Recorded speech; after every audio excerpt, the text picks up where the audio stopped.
je suis très contente. Aujourd'hui, je vais vous parler du cerveau. D'abord, j'espère que vous allez tous bien. Merci de regarder ma vidéo. Donc, il est très important de savoir qu'en établissant un nouveau rapport à notre cerveau, qu'on peut vraiment changer notre réalité.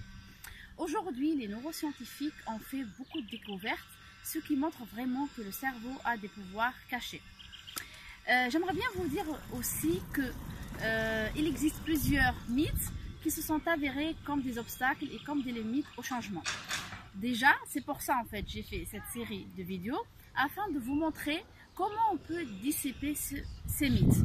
Donc aujourd'hui en fait je vais vous parler d'un mythe super important qui est le cerveau ne peut guérir de ses lésions. Donc durant ma vidéo je vais vous expliquer de quoi il s'agit vraiment ce mythe, c'est quoi l'inverse de ce mythe et comment on peut encourager l'inverse de ce mythe. Donc concentrez-vous bien avec moi. On attend que le flight passe. Voilà, pour commencer, quand on dit le cerveau ne peut guérir de ses lésions, en fait, quand un cerveau est blessé en raison d'un traumatisme lié à un accident de voiture ou un AVC, les cellules nerveuses ainsi que leurs connexions, qu'on appelle synapses, disparaissent. Pendant longtemps, on a cru en fait que ces lésions cérébrales ne laissaient pas d'autre choix aux victimes que de se servir des fonctions restantes.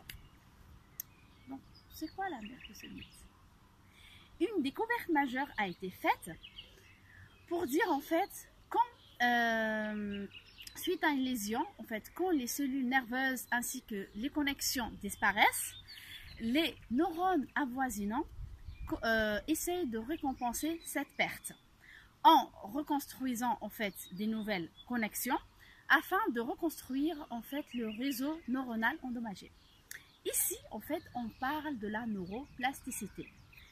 La neuroplasticité, c'est-à-dire quand le cerveau peut remodeler et réorganiser ses connexions. C'est très important de savoir que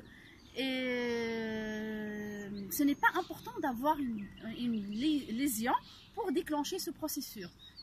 C'est-à-dire quoi? C'est-à-dire en ce moment même, on peut avoir le processus de la neuroplasticité. C'est-à-dire, en fait, il suffit juste d'être en vie. Bon, si on dit que la neuroplasticité, en fait, aide vraiment à créer, à changer notre réalité, comment on peut encourager la neuroplasticité? Bonne question. Donc, on verra ça au troisième point. Donc, pour finir, pour encourager la neuroplasticité, en fait, il faut apprendre des nouvelles expériences. Il faut apprendre des nouvelles compétences. Il ne faut pas regarder l'âge, il ne faut pas regarder les lieux, il ne faut pas regarder les limites. C'est-à-dire à n'importe quel moment, vous allez vous dire, voilà, je décide maintenant d'apprendre une nouvelle compétence. Je décide maintenant d'apprendre, par exemple, une nouvelle langue. Je décide maintenant de reprendre mon hobby. Il y a plusieurs personnes, tu leur poses la question, c'est quoi ton hobby? Ça veut dire, ah, ça fait longtemps, depuis que j'étais jeune, maintenant je fais plus. Non!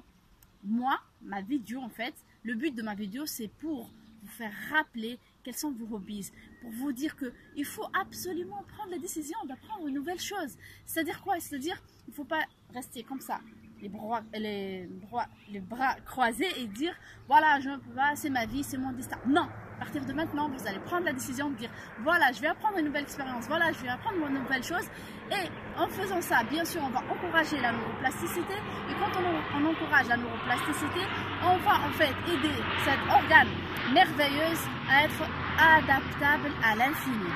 Et d'où vient en fait le but de ces séries, comment on peut se servir de notre cerveau. Voilà, donc ce que je vous conseille avant de finir la vidéo, essayez vraiment ce soir de prendre un papier et dire qu'est-ce que je peux apprendre comme nouvelle compétence, qu'est-ce que je peux apprendre comme nouvelle chose, qu'est-ce que je peux apprendre comme nouvelle hobbies, et vous allez voir. Et d'ailleurs, avant de finir, en fait, j'aimerais bien vous dire, pour une personne âgée par exemple, c'est très important de lui donner un animal de compagnie dont elle va prendre soin. Ça va forcément renforcer sa volonté de vivre. Voilà, sur ce, c'est Nala Laribi de Berlin qui